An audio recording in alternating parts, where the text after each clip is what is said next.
Hey, what's up, everybody? It's your boy, Darrell Owens, and we are back for another edition of 101. The season is winding down here for our interview portion of 101 here in season 6. We got 3 left to go, and here on episode 176, I got one of my biggest friends in this game, one of my biggest colleagues, a guy that I just really admire, all the hustle and the bustle. And, this man works so hard. And you can call him a one-man show, but he's out there hustling his butt off, traveling up between the DMV areas. He's in DC, he's in Virginia, he's in Maryland. It's all over the place. Today, episode 176, I got my man Mook Washington joining me. He is the president and founder of MTC Media Sports, and I cannot wait to have him on to talk about his career, man. It's going to be a lot of fun. It's going to be a great episode, so sit back, get some popcorn, get you a drink, whatever makes you happy. And join us for episode 176 of 101, which starts now. One.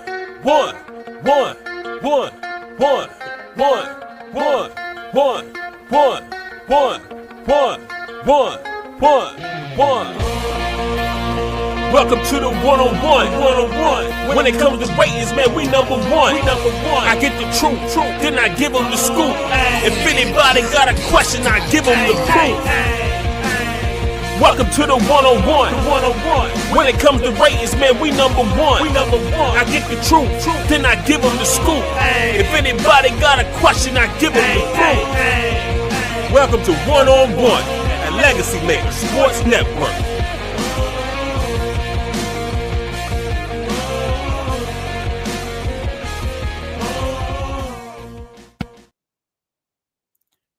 Hey, everybody. Episode 176 starting now on 101 here on the Legacy Maker Sports Network, and of course airing on the amazing Bowie Television. Look, it's so good to be back, y'all. 176. We got 2 more episodes after this glorious episode. We got the Power Rankings coming up in a couple of weeks. That part of our 101 season 6 is about to begin. But today with me, I have one of my closest colleagues, friends in this industry. A guy that I just admire tremendously. My man, Mr. Mook Washington, baby. MTC Media and Communications president, founder, everything. Mook, how you doing today, brother? Glad to have you with us today. I'm doing great, man. Thank you for having me. I'm really excited to be on, and it's so great to see you and all the work that you guys have done and how you've branched out. I remember first meeting you at VCU years ago now. It's been terrific seeing what you guys have done and how you've branched out and how you guys have made your mark from all the way from DC down to Richmond, down to Charlottesville. You guys are everywhere. Brother, we're just trying to make the cut. That is all we're trying to do around here. You know what I'm saying? And it kind of starts with guys like yourself and all the hard work that you put in and seeing you thrive and do your thing. Like I said, in my time, sometimes we may not get a chance to talk that often, but I'm always admiring from afar. And it's just a beautiful, beautiful thing. But today we get to talk about you and how you got into this bad boy. It's all about Mook Washington today. And we're going to start this thing off the right way with it's one of my favorite things we do on here, and that's the check-in.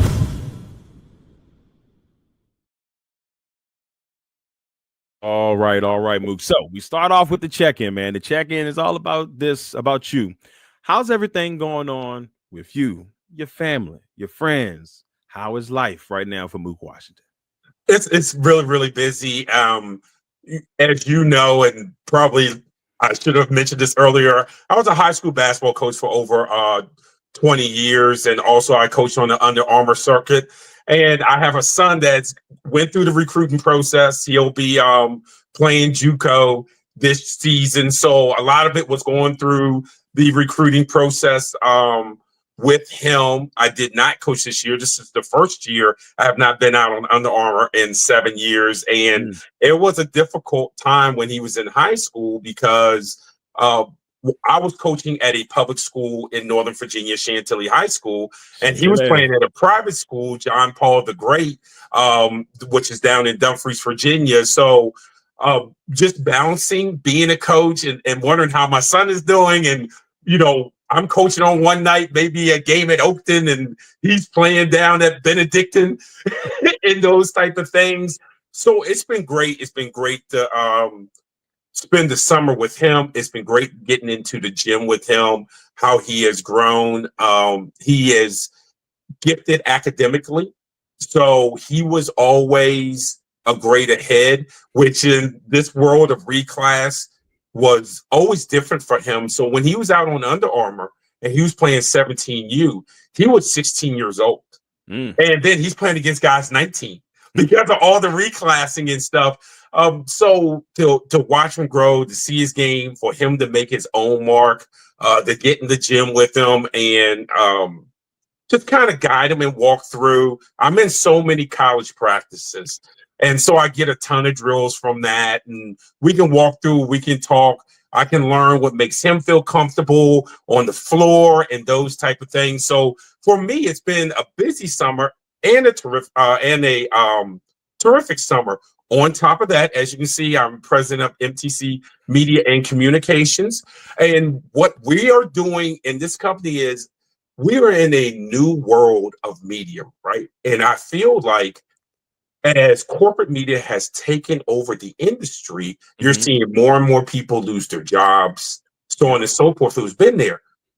I supported a large government agency for almost 30 years. I supported public affairs. So I was on the other side.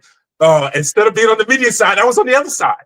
So I know both sides of the industry. So I wanted to start a consulting firm that says, why not combine the two?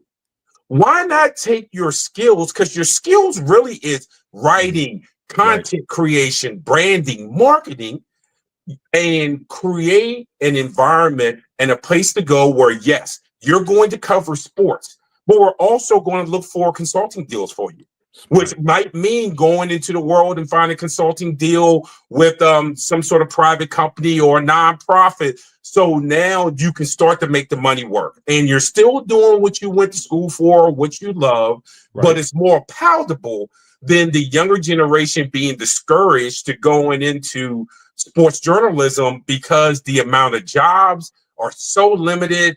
The pay can be rather challenging depending on where you live. So being where I was in the research and development industry, creation means taking the future and making it today.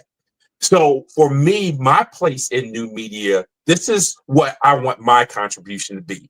We're going to find a way where we're going to redefine everything that journalism can do and take it as a services provided skill, not as a title skill. You're not just a sports writer.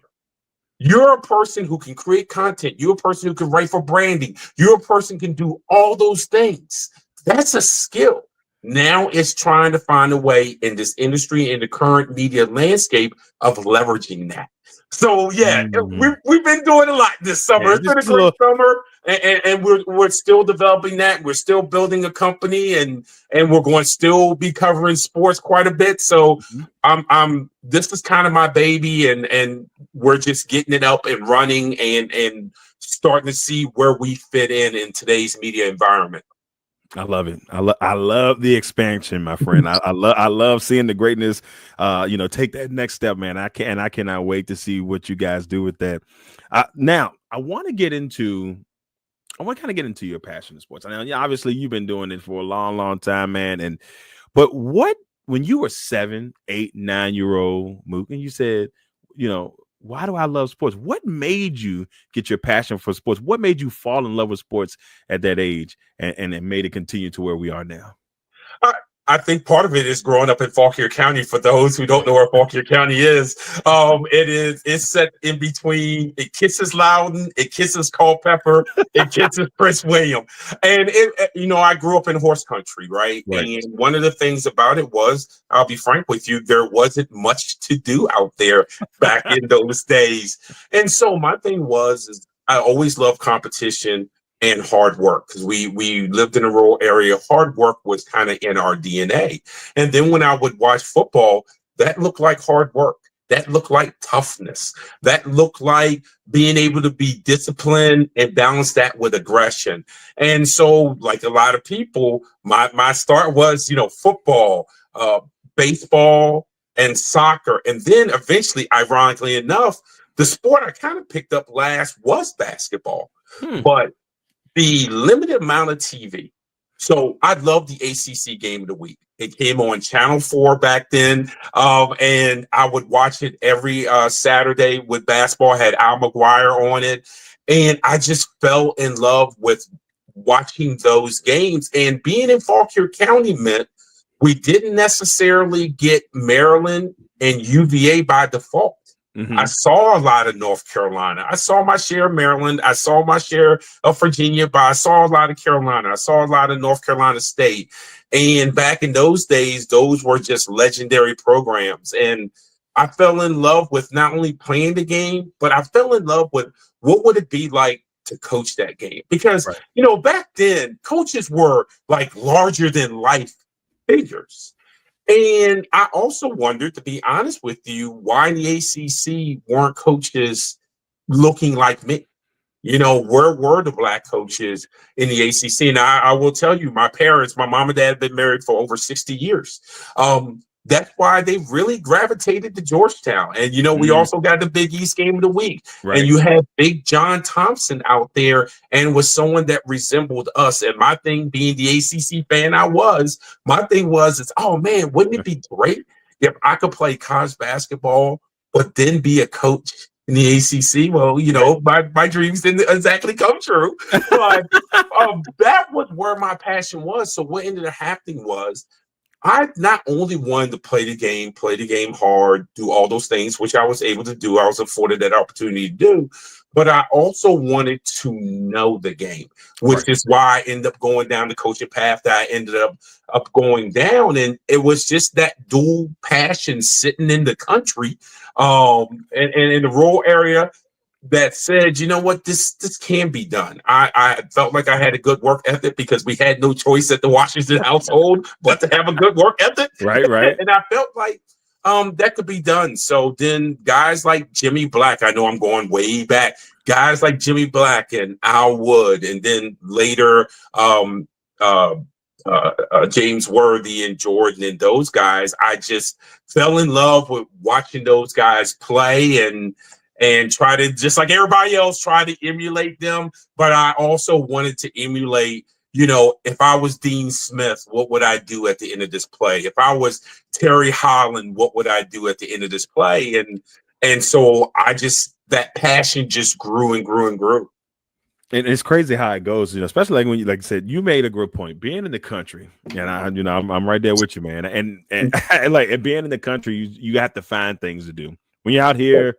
Or like I'm in Chesterfield, Virginia now. There's a lot more stuff you can do out here. But when I was in Amelia, man, like it's 30 minutes from any grocery store. It was like, you want to go somewhere, you got to go out 30 minutes outside of the county, maybe 40, depending on. But it was always trying to find something to do or make up or, I had friends, we would sit there and we were so in love with SportsCenter. We're out here making our own SportsCenter intro tapes, like when they used to the beginning of sports, like this is SportsCenter, and then they would have it like, it's like, we've got so and so coming out, and we would sit there for hours and just make our own version of it, and it's just like falling in love with sports, and it just was like, I want to do this, I want to be a part of this, and you get in the country, and the mind just starts.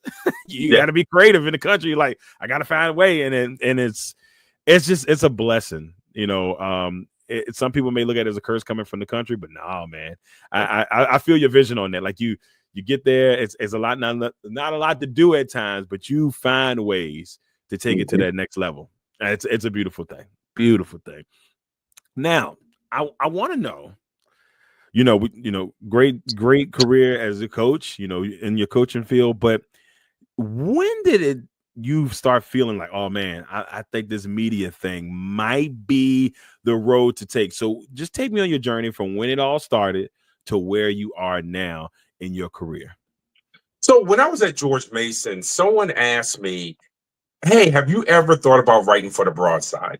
Mm-hmm. And I was like, you know what? I'll do it. And I did a few games. I did a few articles, but I didn't really take it serious because I didn't think that's the pathway I was going down. I was a political science major. I was going down that pathway, and I loved the opportunity, but I didn't think of it the way I eventually ended up thinking of it. Right. And then a few years later, I had a guy come up to me and say, "Hey, I know that you've written before. I know that you've tried to get into radio before. I have started this at this time being a blog." And he said, "I'm already in with a few places. Why don't you just try it out? Try it out to see if you like it. If you don't like it, it's fine. Yeah. But if you do like it, just let me know." And so I started covering stuff like the BB&T. I didn't really do a school in particular. I did more of events. I did an NCAA tournament. I did all those things. I was like, you know what? That passion for this stuff that I had before I had to quote unquote grow up, this thing started stoking it. And then sometimes the universe finds a way to combine things. As I was getting more into that, originally my career was I was a policy person. And then after policy, I used to make websites for fun. I used to do it for fun. Just I'd get home and I'd do my little HTML and do these little whack things and stuff like that. And I said, you know what? I can put all of this stuff is connected. Right. And then CMSs came, content management systems came. And when they came, they were like, "Marcus Washington, all this front end coding that you're doing, we have all this automated stuff that does these things. So how about this? Would you like to do some stuff, since you have a policy background, on the public affairs side? You'll get to dibble dabble with media. You'll do content management. You'll do all these things." I'm like, oh my gosh, all these things are connected. Now I'm going to be working with the media on the other side. I'm still going to be doing stuff with the web. Right. Then I tie it into all the stuff I'm doing with sports after work. And I'm like, you know what? There's something here. It's just being creative enough to put it together. And the overarching thing was all the stuff I was doing, I was absolutely positively loved doing it. It wasn't work. When people say, and I know it's just kind of a cliche, if you do something you love, it's not really work. I was truly living a life where I would be up until 11:30 midnight because I would lose track of time because I was having so much fun doing these things and thinking these and watching these games and writing articles. And I don't even know if anyone's even reading the articles. I'm writing articles. I'm doing all these things. And I'm like, this can be done because everything I'm doing at my quote unquote day job and everything I'm doing at my quote unquote night job all married together into something that has brought me the joy that I had as a kid growing up. And after that, man, it was just working my way through, starting my brand, introducing who I was, taking those rejection emails, and like the whole king caboodle, and keeping to your grind and understanding that's all part of the process, right? We've all been there. We're all going to get declined or denied and stuff, but it's working. It's to make you better. It's asking people who are willing to talk to you. Hey, I'm trying to break into this. I know it's in a non-traditional sense. What can you do to help me? If there's some sort of advice. And I was blessed because of my day job, I had access to people who had done communications at NASA, who had done communications at the White House, and those type of things. I could go in their office and ask, like, look, what is the way to ask questions properly? What is the way to format that? What is the way to do that? And then obviously one of my jobs was data analytics. So I work with Web Trends. I work with Google Analytics. So now I'm self-evaluating. I'm sitting here saying, I'm going to drop this GA code on my website and start looking at my numbers and what's grabbing content, what's not grabbing eyes, and all of those things. And it just kind of married itself together. I mean, it's a long way to get here, but it married itself together. And I'm telling you, I could not had more fun and feel more rewarded on the journey, all the good and all the bad, because I've met yourself. I have met so many spectacular people. Mm-hmm. And I started realizing, hey, Marcus, man, guys like Darrell, they're doing the same thing. Our pathway to getting there might have been different, right? But we are all getting there. We can help each other. We can lean on each other. We can get advice with each other. And I've just found it rewarding. Yeah, it's a beautiful thing. You hit a core when you talked about the rejections. Like we done took. Let me tell you something. We took a lot of no's. And I am glad now. I am glad now that I get a lot more yeses than I do get no's. I still get them. They every now and then, they'll be like, no. I'm like, oh. Now in the beginning, I know you probably felt the same way. In the beginning, when you got those no's, you were offended. You're like, what am I doing wrong, man? I got working hard here, baby. Like, what are you talking about? And now it's like now that I get more yeses than no's, I'm like, okay, all right. Yeah. And I used to take it personal. Now I just say, okay, we're not doing something right. We need to do something to get them to say yes. So, and I've had triumphs when they told me no, and then eventually they told me yes, and after that, beautifulness. So yeah, you struck a chord with that, with the rejection, because we've all been there, and it hurts just a little bit. But well, I think we're all in a better place now. Now, I want to talk to you a little bit about the NFL season before we get to quick ones. I want to talk about the NFL season. I just wanted to get your thoughts on the season as a whole, with it coming up fastly. Who you're excited about, you can give us a Super Bowl prediction if you want, completely up to you, but just give us your thoughts on the season. What are you excited to see? And just any predictions that you may have on the season coming up. What I'm excited to see really is can Jalen Hurts, who might be the most disrespected two-time Super Bowl appearing quarterback, going 1-1, if he can take it to the next level, right, as the roster has changed a little bit up in Philadelphia. And what do we make of Kansas City? Mm-hmm. Kansas City, we always talk about these dynasties in the NBA, and the NBA hasn't had a dynasty in a while, and how dynasties had not existed in football really since the Patriots, but before the Patriots, the Steelers. Right. And then you have Kansas City in a league that is designed specifically not to have dynasties, and they have made the run of all runs. And can they keep it up? They've done it in different ways. Mahomes last season did not have the weapons that he had in the past, right, but they find ways to win anyway. Sometimes that has an expiration date.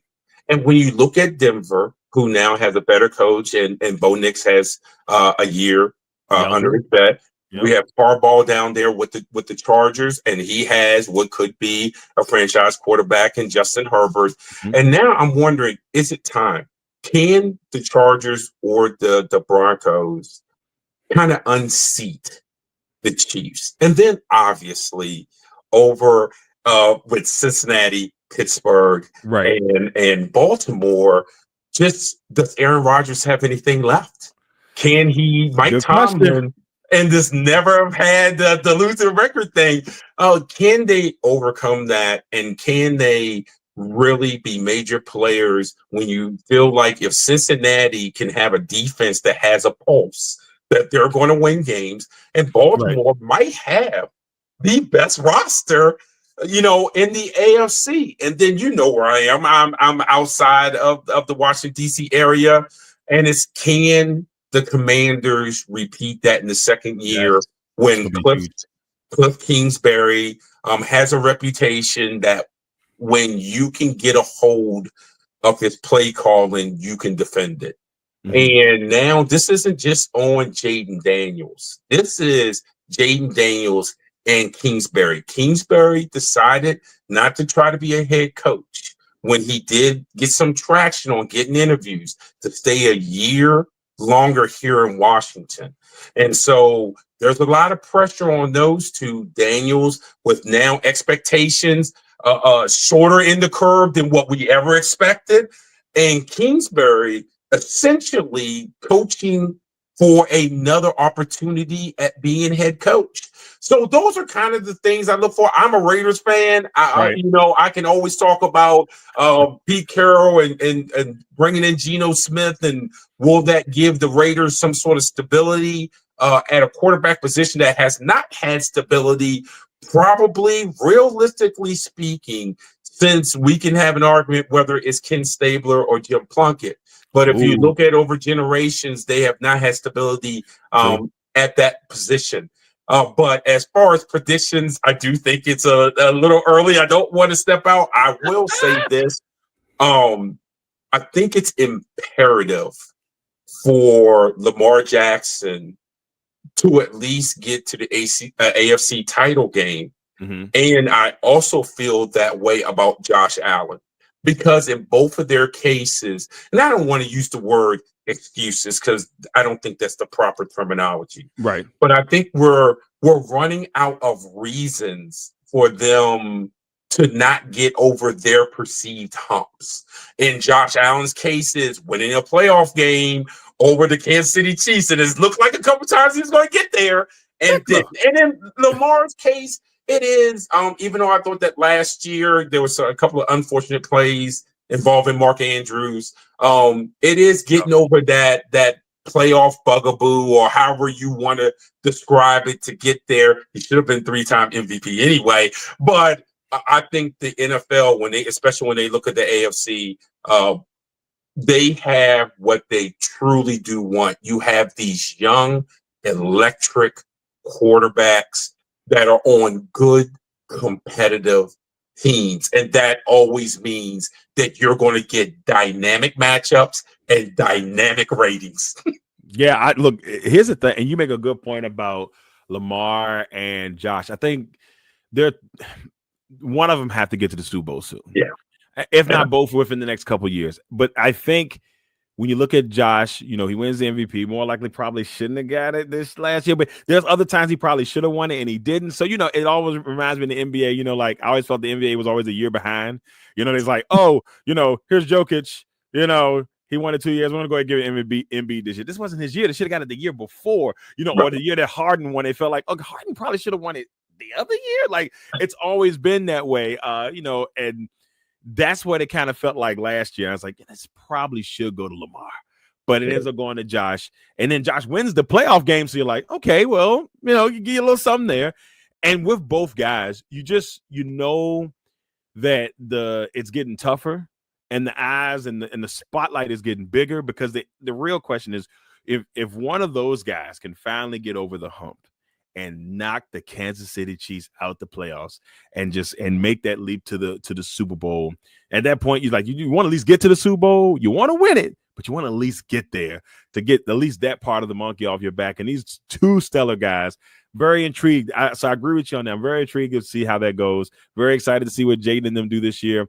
I tell people, hey, even if they go 10-7 this year, it's a win. And they're like, well, what do you mean? I'm like, well, you look at the fourth place schedule they had last year. You look at this, at least on paper, this one of the dangerous schedule they got this year. The NFC North was the best division in football last year statistically. Now, they couldn't get out the first round of the playoffs, but statistically, they were the best in the league, and they play that division this year. Then you got the AFC West this year, and you got to go against Mahomes. You got to go against the Chargers. You got to go against the Broncos.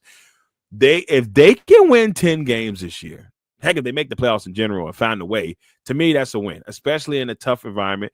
I felt like they got better overall as a team. So it'll be very interesting to see. So I'm pumped up about the season myself, my friend. Yeah. I'm very, very, very pumped up. And look, your Raiders could shock some people, man. And you never know. You just never know. They're the team that's going to rue the day that they didn't take Shedeur Sanders, because what they could have done was they could have been super duper patient with him, because you had Geno Smith under contract. So they could have brought him along really, really slow with no pressure. And probably in year 3, he could have transitioned to challenging for the starting spot. And it probably would have been a better environment than Cleveland. And Cleveland's a disaster. Yeah. And I'll say this before we move on, but I agree with you. Like, and Shador fell. And the Raiders had multiple picks after that. If they could have picked him, I think they had 2 picks in the 3rd round. I could be wrong. But if they'd have drafted him there, people would have expected him to start. But I think more people like, okay, Geno's there. He's got at least 2 years. And I agree with you. Year 3, you're challenging, you know. And now we have this situation for Shador where Cleveland don't know what they're doing. Let's just call a spade a spade. Don't know what they're doing. You know, you got Deshaun Watson. You spent all this money on him. He's just out there. Flacco, who I thought they should have kept Flacco last year. I don't know why they let him go to Indianapolis after he helped him make the playoffs. Because I feel like after Deshaun got hurt, they make another run. They probably could have made another run last year with him there. Now they say, we got to get him back. But now he's 2 years older from that time. Kenny Pickett. Showed some glimpses in Philly when he played in Washington game, but it's Kenny Pickett. Yeah. Then this is where the biggest disrespect comes in. You draft Dillon Gabriel, and I actually feel bad for Dillon because you got drafted before Shador, and nobody gives you the attention. Everybody wants you to fail because they want Shador to play. The Cleveland Browns set that young man up in a way he should not have been set up. You don't do that to your rookie quarterback that you draft. If you drafted him, you should have just left it at that and let him get drafted and let Shador get drafted somewhere else. It was a very big mistake that I feel that they did Dillon way more of a disservice than they did Shador. Because when you watch the Browns social media page, they majority of the time show Shador. They don't even show Flacco or whatever. They show Shador because they know he's going to bring numbers in. Yeah, it's the most insane thing to me. So all I know is Dillon Gabriel. I know you probably don't get that much love, brother. I'm a Shador guy myself, so I watched that preseason game the other week because I wanted to see how Shador was going to do. But I feel like they did you dirty, brother. They did you dirty. All right, now everybody, we're gonna head to our next segment. It is Quick Ones.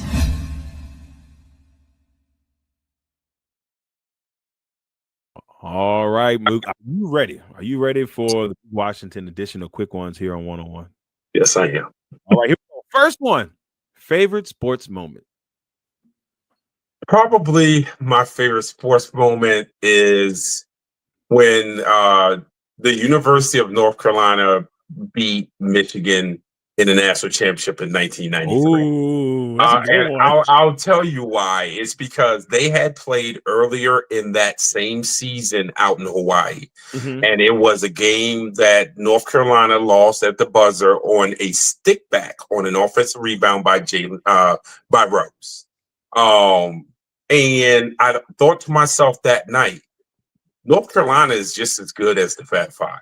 They're not getting the hype at the time being as Michigan was, but they were just as good. And for them to make the run that they made at that time and to have that game come back in the national championship game, and you had your chance to kind of avenge the loss in Hawaii and to do it essentially with great execution down the stretch. Obviously, Donald Williams having the big game that he had was important. But no, that's probably, as far as games, my favorite sports moment. That's a pretty solid one too. That's a really good one. You pulled that one out, and I was like, yeah. That's people they don't forget about it. But that's a really good game.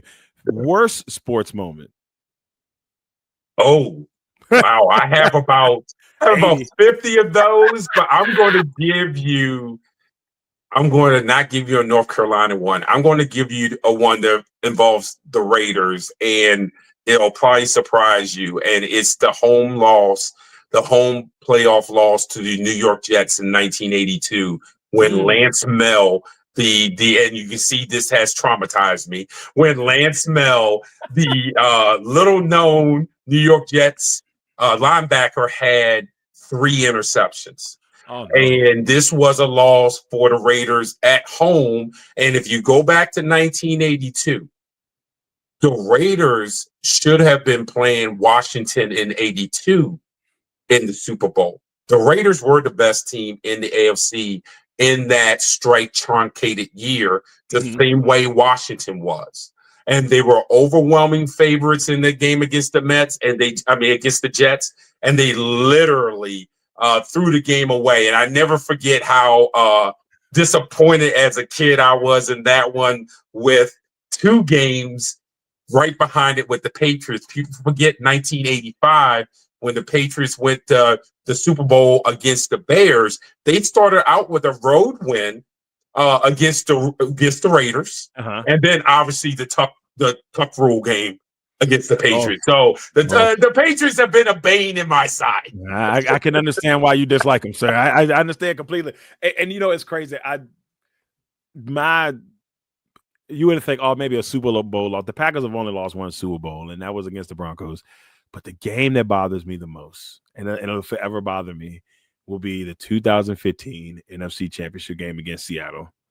There's no reason. There's no reason it should have been Packers Patriots in the Super Bowl, and for them to say, nah, they were up by 12 with like 5 to go, and I remember my brother's at the house, and he's like, "Yeah, your boy's going to Super Bowl." I said, that game is not over yet, and he kept saying it, and as he was saying it, disaster straight. Oh, Russell touchdown! What is this? I was like, I'm over here I had to go sit out on the porch. I was sitting on the porch in my shorts. Cold. It's cold outside. I just sat there, just like I'll never forget it. It's bad times. Favorite athlete of all time? Oof. Now that's a tough one. I would say my favorite athlete of all time is probably Bo Jackson. The idea that not only was he just spectacular athlete, he just seemed to be spectacular in the right moments. Right. You know, whether it was Monday night and running over Bosworth, whether it was, you know, his games with the Kansas City Royals, throwing out guys from third, like basically flat-footed in right field, and just throwing them out at third base.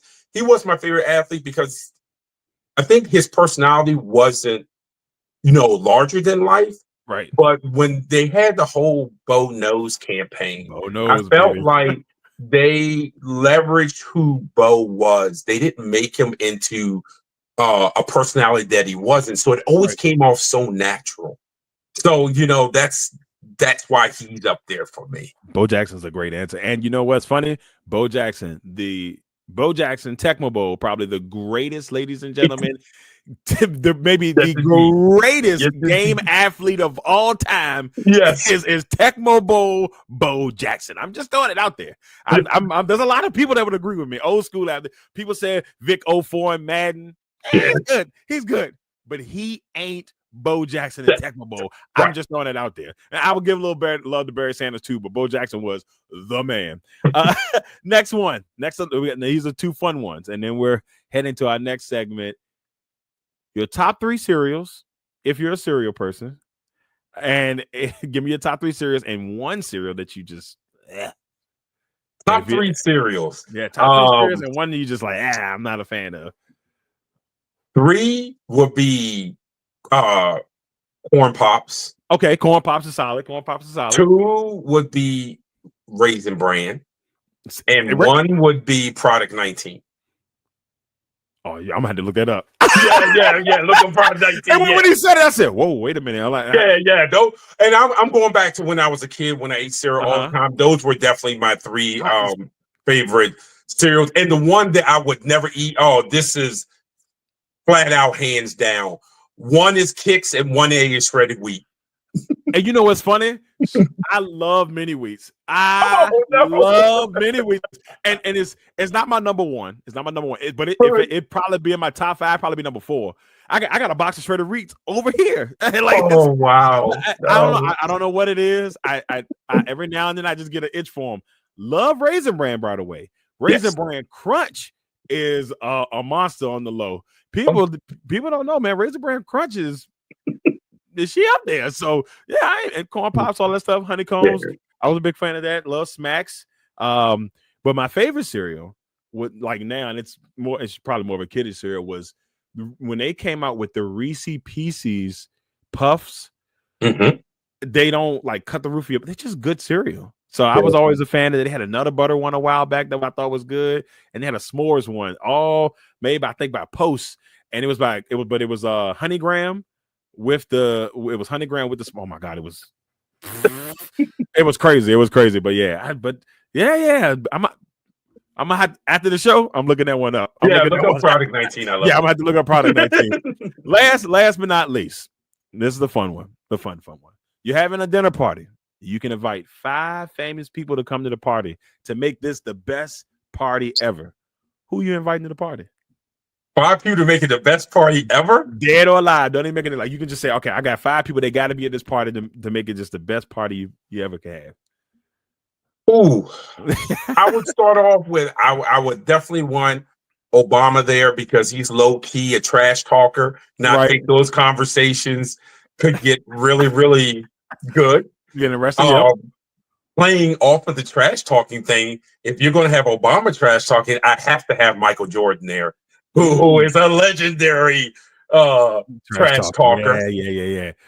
I certainly would want to have Allen Iverson there, just simply because he's Allen Iverson and he's one of the most interesting people, and he's a Virginia guy. Yeah, good shout out to Chuck. Shoot, probably also. Wow, that's a good question. I'm trying to think of people who are alive, but if you want to say someone who is deceased, probably Kobe. Because I want someone there to make Kobe laugh and to break that Kobe shell that we all see. And last but not least, sheesh, I would say LeBron. And the reason why is because I could sit down with LeBron, Kobe, and Mike and say, let's have the highest IQ basketball conversation that we can have. We're not talking about gold. Let's have the highest IQ basketball conversation that we could ever have. So that would be my 5 people to make a party fun. That's pretty sweet. And then Obama, is a basketball head himself. So it's just like, yeah. Okay, cool. I like this party. I'm glad. Thank you for the invite. I'll be there. All right, everybody. That is the Mook Washington edition of Quick Ones. And we're going to finish this up the right way. It is time for Mook to leave his legacy.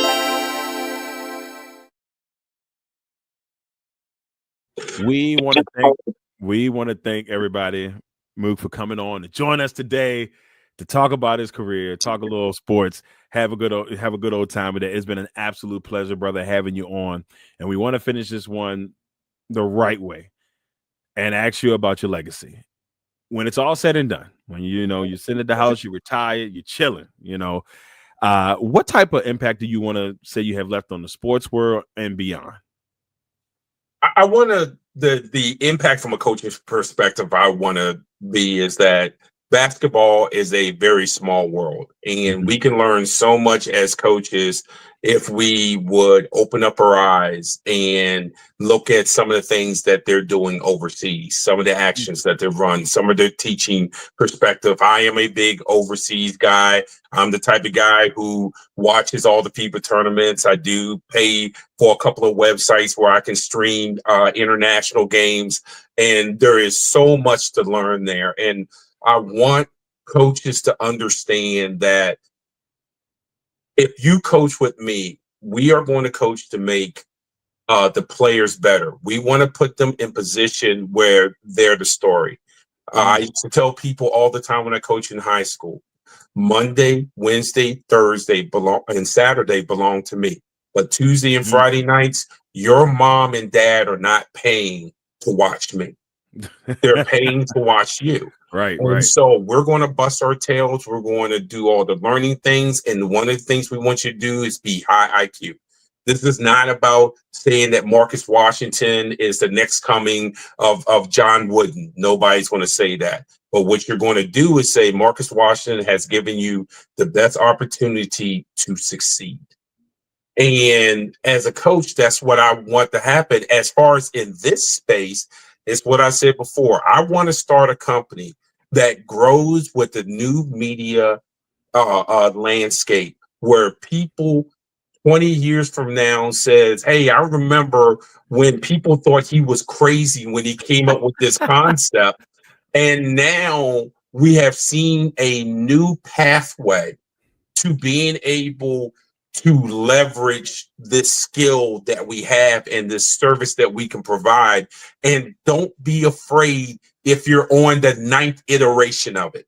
Mm-hmm. Because good gosh, I've had a company before, this is years ago, that failed. And that was okay. We all go through this. And that's the one thing I want people to understand, starting with my son. I think he understands because he lives with me, which is, not succeeding at a particular pathway only leads you and help guide you to the pathway that will make you successful. Right. It is not an impediment. It's not a failure. It is those things. Think about creating things. Think about the internet. We're on the internet right now, right? The internet started out as an ARPANET at DARPA. That's where the internet started. It was the ARPANET. And the ARPANET was, if there's going to be a catastrophic thing that happened in this country, that the Defense Department could still be able to communicate. Now, think about what the internet is now, because we took one idea and said, okay, how can we leverage that idea in all these ways that at the time being was thought of as being unconventional?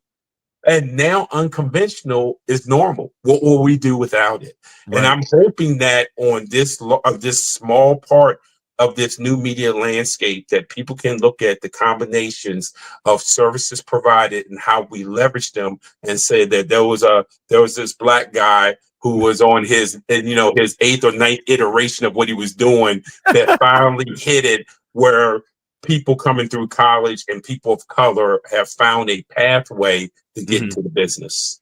It's awesome. That's awesome. Yeah. That's a beautiful thing, brother. That's a beautiful thing. I love it. Absolutely love it. Now, before we go, are there any special projects you got going on right now? Or and if you don't, other than, obviously the business you got going on, or any shows or anything you have going on, and also tell us just, where people can find you, brother. So I am working on something right now. I can't really reveal it, but it's trying to expand the footprint of MTC Media Sports, the sports portion of this, onto a bigger landscape, or the ability to sometimes contribute to a bigger landscape. So I'm working on that. Awesome. As far as where you can find me, you can always find me on X at MTC Media Sports, right up there. And that guides you to all of my work, whether it's in video form or in written form or in audio form. And I always engage. As long as you're not rude or anything like that, I always engage. And I tell people this all the time. If you see me covering a game and I'm at UVA, I'm at Georgetown, I'm at Maryland, and all the other places I'm at, as long as it's not during play, don't ever hesitate to say hello. Because I'm gonna be in the zone when if it's during play, I'm not going to be there for you. But always say hello, because I really do. The one thing I do love about where we're going with content consumption is we have broken down the barriers between the content providers and the content consumers. And I don't think that that's a bad thing. No, I want people to think that they could come up and get to know me. I want people to come up and tell me about my content. Maybe it's something, hey, Marcus, man, have you ever thought about doing? Now, maybe I don't end up doing it for reasons A, B, C, D, and E, but I want to hear from you. Right. So, yeah, man. Yeah. Love it. I love it. Well, before we get off, ladies and gentlemen, I want to tell you about next week's episode 177. My guy, Mr. Corey Mann, will be joining us. He's the host of the Grind Wrestling Show on Satoba Media. I've known this man for, I can't believe it now. It's been known him now for like 13 years, 13 years now. We met, at our former company. And now he's doing his thing. Great wrestling show. It's going to be amazing to have my man Corey Mann on. I am super duper excited to bring him on next week on our next to last episode on our interview portion of the season. Well, ladies and gentlemen, that's it. Episode 176 in the books. Mook, man, brother, I appreciate you. I love you, man. I Thank you for appreciate having me you on. coming on and joining us for this episode. Yeah, and you know, I know I'll be seeing you soon on in the press box at some point this season. Yep. Thank you very much for having me, my brother. All right, everybody. That's it. Episode 176 in the books here at 101. Thank you all for tuning in. We'll see you all next time.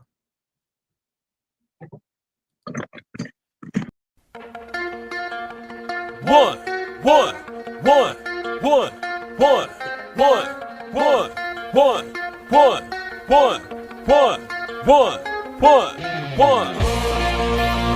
Welcome to the 101. When it comes to ratings, man, we number one. I get the truth, then I give them the scoop. If anybody got a question, I give them the proof.